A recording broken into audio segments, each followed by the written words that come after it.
नमस्कार दोस्तों, मैं सोनू कुमार एजुकेशन गुरुजी में आपका स्वागत करता हूं। तो इस वीडियो में हम बात करेंगे कृषि के बेस्ट 600 क्वेश्चन के भाग नंबर 1 की, जिसमें हम करवाएंगे 1 से लेकर 100 तक क्वेश्चन। और इसकी पीडीएफ फाइल का लिंक मैं डिस्क्रिप्शन में दे दूंगा, आप वहां से डाउनलोड कर सकते हैं।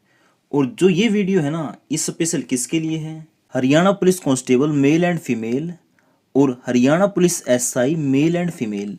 अगर आप इन दोनों में से कोई भी एग्जाम देने वाले हैं तो आपको ये वीडियो ध्यान से और अंत तक देखना चाहिए, क्योंकि कृषि और पशुपालन से 4 नंबर आते हैं। अब मेरी आपसे रिक्वेस्ट है कि वीडियो को ज़्यादा से ज़्यादा शेयर कर दो, जो भी आपका दोस्त मित्र हरियाणा पुलिस की एग्ज़ाम की तैयारी कर रहा है। तो फिर देर किस बात की, कर दो जल्दी जल्दी शेयर। तो आपने शेयर कर दिया, ठीक है फिर। और इसकी पीडीएफ फाइल है डिस्क्रिप्शन में। इसके साथ साथ कुछ मोस्ट इंपोर्टेंट नोट्स की पीडीएफ फाइल भी है डिस्क्रिप्शन में, जो आपके आने वाले हरियाणा पुलिस के एग्जाम के लिए बहुत ही ज़्यादा इंपॉर्टेंट होने वाले हैं। और हिंदी से तो ना पिछली बार 10 के 10 क्वेश्चन आए हुए थे। जो हमारी हिंदी है उससे 10 के 10 क्वेश्चन आए हुए थे। उसकी पीडीएफ फाइल का लिंक भी मैं डिस्क्रिप्शन में दे दूंगा। अब शुरू करते हैं आज का टॉपिक। धान का खैरा रोग किस तत्व की कमी से होता है? जस्ते की कमी से। आम्रपाली किन 2 आम की प्रजातियों का संकरण है? ये है दशहरी और नीलम। एलोवेन मोज़ेक बीमारी है भिंडी की। पीताम्बरी प्रजाति है सरसों की। पपीते का पीला रंग किस कारण होता है? कैरिका जैथिन के कारण। केंद्रीय शुष्क भूमि अनुसंधान संस्थान कहाँ पे है? हैदराबाद में। किस देश में सर्वप्रथम उन्नत किस्म के बीज विकसित किए गए? तो ये किए गए मेक्सिको में। 2007-8 से आरंभ राष्ट्रीय खाद्य सुरक्षा मिशन के तहत समृद्ध खाद्यान्न है। तो ये कौन कौन से हैं? चावल, गेहूं और दाल। असंगठित सार्वजनिक सामाजिक सुरक्षा अधिनियम पारित हुआ। तो ये कब हुआ था? ये हुआ था 2008 में। करनाल भट्ट बीमारी है गेहूं की।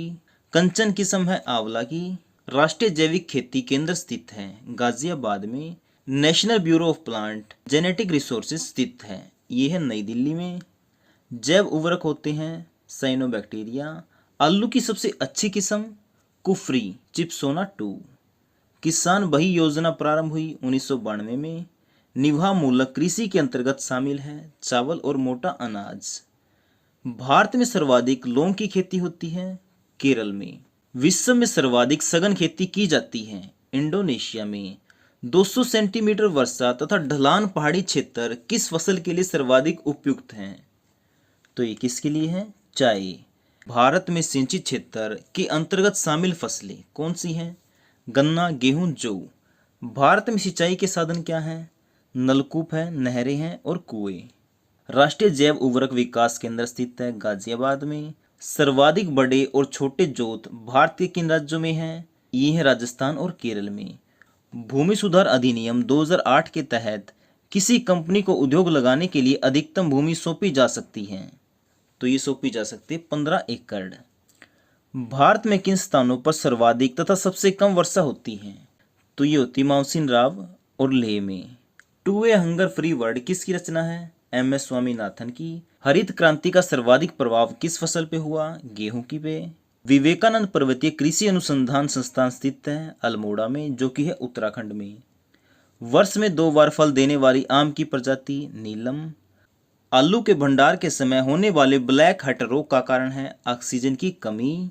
मटर में होने वाले मार्स रोग का कारण है मैग्नीज की कमी। संकर बीज की खोज की सल ने। राष्ट्रीय बीज निगम की स्थापना हुई 1963 में। राष्ट्रीय कृषि विपणन संस्थान है जयपुर में। खाद्य मिलावट निरोध कानून पारित हुआ 1954 में। राष्ट्रीय खरपतवार विज्ञान अनुसंधान केंद्र स्थित है जबलपुर में।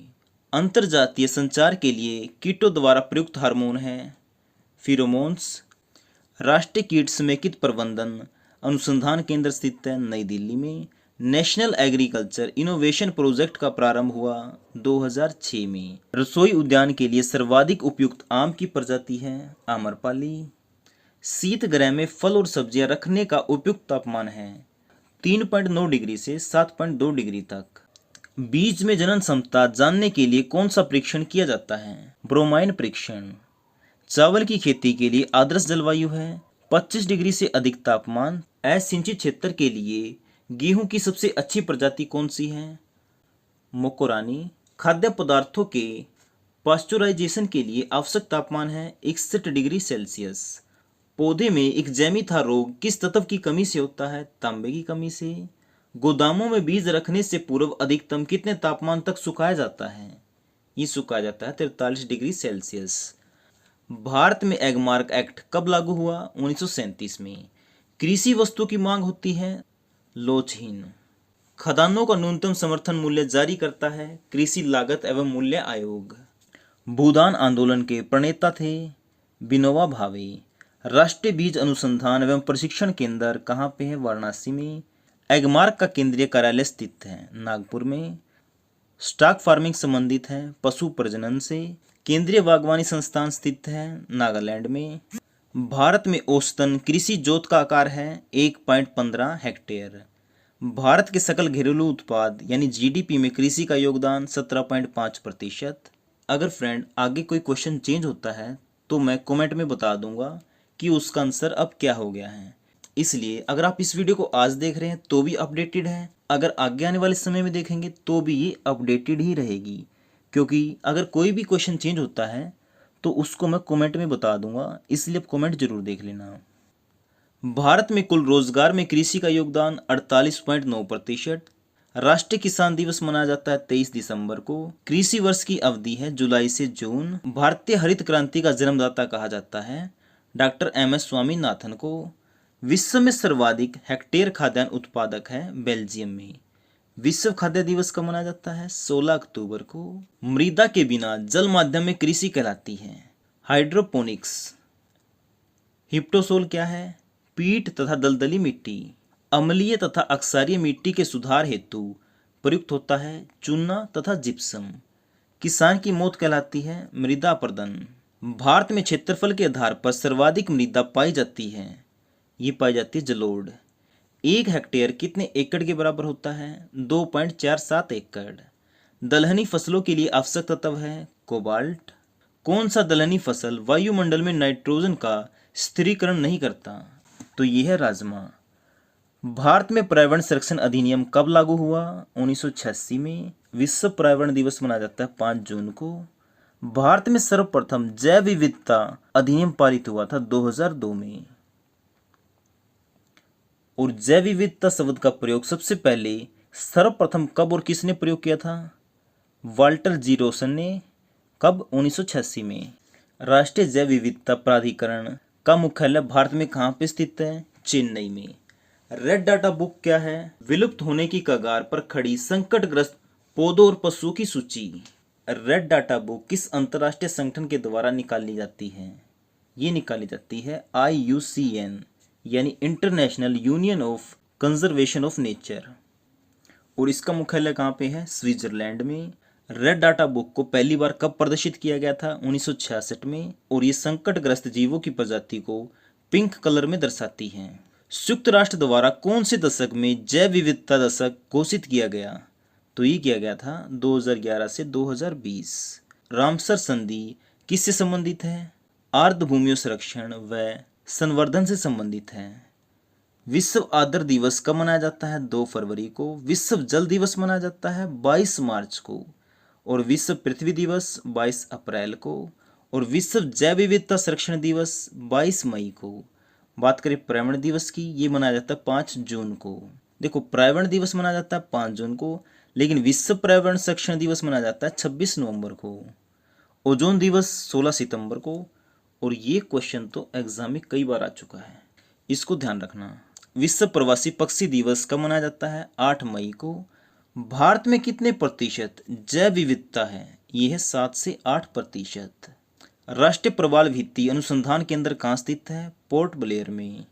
अंतर्राष्ट्रीय टाइगर दिवस 29 जुलाई को मनाया जाता है। इकोलॉजी शब्द का सर्वप्रथम उपयोग किसने किया था? अर्नेस्ट हैकेल ने। आप स्क्रीन के ऊपर देख सकते हैं ये सभी नोट्स, इनके PDF फाइल का लिंक मैंने डिस्क्रिप्शन में दे दिया है, आप चाहें तो वहाँ से डाउनलोड कर सकते हैं, या फिर आप हमारे WhatsApp नंबर 80 590 81 508 पर मैसेज कर सकते हैं। हम आपको ये नोट्स उपलब्ध करा देंगे। और साथ में हमारी कुछ बुक भी आई हुई हैं, इनकी PDF फाइल का लिंक भी मैंने डिस्क्रिप्शन में दे दिया है, आप चाहें तो इन्हें भी डाउनलोड कर सकते हैं।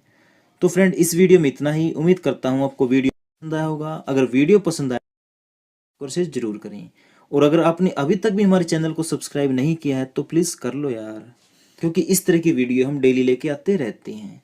ओके फ्रेंड, इस वीडियो में इतना ही। हम मिलते हैं नई वीडियो के साथ, तब तक के लिए जय हिंद, वंदे मातरम।